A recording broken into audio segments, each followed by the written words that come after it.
ಸಾರ್ವಜನಿಕ ಬಂಧುಗಳೇ, H D ಕೋಟೆ ವ್ಯಾಪ್ತಿಗೆ ಕುಡಿಯುವ ನೀರನ್ನು ಪೂರೈಸುವಂಥ ಜಾಕ್ವಾಲು, ಆ ಜಾಕ್ವಾಲ್ನ ಸುತ್ತಮುತ್ತ ಅಕ್ಕಪಕ್ಕದ ಜಮೀನವರು ಒತ್ತುವರಿ ಮಾಡಿ ತಂತಿ ಬೇಲಿ ಹಾಕಿದರೂ ಕೂಡ ಮಾನ್ಯ ಮುಖ್ಯ ಅಧಿಕಾರಿಗಳಾಗಲಿ, ಅಧಿಕಾರಿ ಮಿತ್ರರಾಗಲಿ ಅಥವಾ ಆಡಳಿತ ಮಂಡಳಿ ಆಗಲಿ ಅಲ್ಲಿ ಹೋಗಿ ಸ್ಥಳ ಪರಿಶೀಲನೆ ಮಾಡಿ ಯಾವುದೇ ಕ್ರಮ ಕೈಗೊಂಡಿಲ್ಲ. ಹಾಗೆ ನೋಡಿ, ಏನು ಈ ಜಾಗ ನೋಡ್ತಾ ಇದ್ದೀರಿ, ಅವರು ಆ ಜಾಕ್ವಾಲ್ನ ನಿರ್ವಹಣೆ ಮಾಡುವಂಥ ಆ ವಾಟರ್ ಮ್ಯಾನು ಹಗಲು ರಾತ್ರಿ ಕರ್ತವ್ಯನ ನಿರ್ವಹಿಸಬೇಕಾಗತ್ತೆ. ಯಾಕಂತಂದರೆ ಹಗಲು ರಾತ್ರಿ ನಿರ್ವಹಿಸಿದರೆ ಮಾತ್ರ ಅಲ್ಲಿಂದ ಸಫಿಷಿಯೆಂಟಾಗಿ ನಮ್ಮ ಪುರಸಭೆ ವ್ಯಾಪ್ತಿಗೆ ನೀರನ್ನು ಒದಗಿಸ್ಲಿಕ್ಕೆ ಸಾಧ್ಯ. ಅವ್ರು ವಾಸ ಮಾಡುವಂಥ ಜಾಗ ಒಂದು ಶೌಚಾಲಯ. ಆ ಶೌಚಾಲಯದಲ್ಲಿ ಆ ವ್ಯಕ್ತಿ ಏನು ಹೇಳ್ತೀವಿ ಆ ಬೇಷನ್ನ ಮುಚ್ಚಿ ಅದರ ಮೇಲೆ ಆತ ತಮ್ಮ ರಾತ್ರಿ ಪಾಳ್ಯದ ಕೆಲಸವನ್ನು ಮಾಡಬೇಕಾಗತ್ತೆ. ನೋಡಿ, ಏನು ಶೌಚಾಲಯ ಇದೆ ಅದರ ಹಿಂಭಾಗದಲ್ಲಿ ಒಂದು ಮಶಾಣ, ಆ ಮಶಾಣ ದಾಟಿ ಅಲ್ಲಿ ಏನು ಆ ಜಾಕ್ವಾಲ್ಗೆ ಬರಬೇಕಾಗುತ್ತೆ ಆ ವ್ಯಕ್ತಿ. ರಾತ್ರಿ ಪಾಳ್ಯದಲ್ಲಿ ನೋಡಿ, ಇಂಥ ಜಾಗದಲ್ಲಿ ಆ ವ್ಯಕ್ತಿ ಓಡಾಡಬೇಕಾಗುತ್ತೆ. ಅಲ್ಲಿ ತುಂಬ ಕಾಡು ಪ್ರಾಣಿಗಳು ಜಾಸ್ತಿ ವಾಸವಾಗಿದ್ದಾವೆ.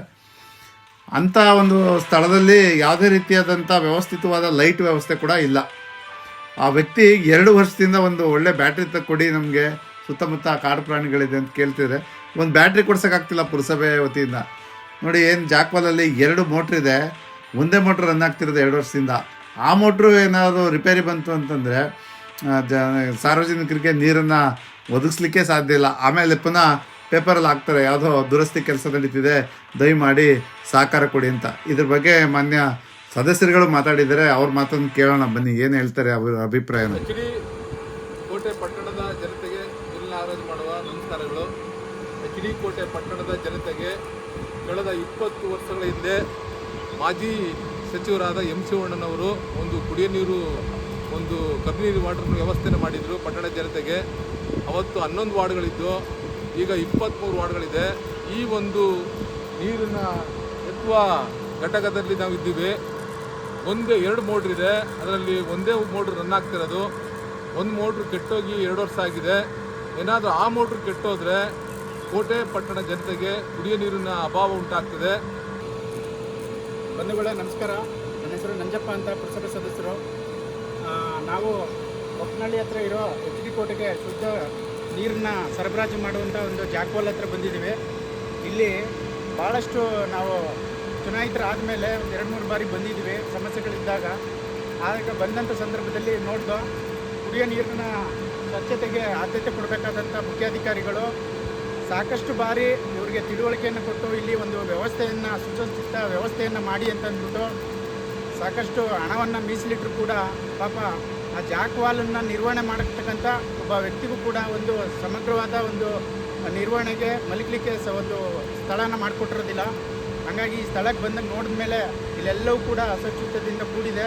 ಮಾನವೀಯತೆ ದೃಷ್ಟಿಯಿಂದ ನಮಗೆ ಶುದ್ಧ ನೀರನ್ನು ಒದಗಿಸುವಂಥ ಒಬ್ಬ ವ್ಯಕ್ತಿಗೆ ಉಳ್ಕೊಳ್ಳಿಕ್ಕೆ ಒಂದು ವಸತಿ ಸೌಲಭ್ಯವನ್ನು ಕೂಡ ಮಾಡಿಕೊಳ್ಳಿಕ್ಕೆ ಮುಖ್ಯಾಧಿಕಾರಿಗಳು ಪ್ರವೃತ್ತರಾಗಿರೋದಿಲ್ಲ. ಸಾಕಷ್ಟು ಬಾರಿ ಗಮನ ಇವರು ಕರೆಕ್ಟಾಗಿ ಕೆಲಸ ಮಾಡಿ ನೀರನ್ನು ಸರಬರಾಜು ಮಾಡಿದ್ರೆ ಮಾತ್ರ, ಶುದ್ಧೀಕರಣ ಮಾಡಿ ಸರಬರಾಜು ಮಾಡಿಸಿದ್ರೆ ಮಾತ್ರ ನಮ್ಮ ಟೌನ್ನ ಜನತೆ ಕುಡಿಯೋ ನೀರನ್ನು ಬಳಸೋಕ್ಕಂಥದ್ದು.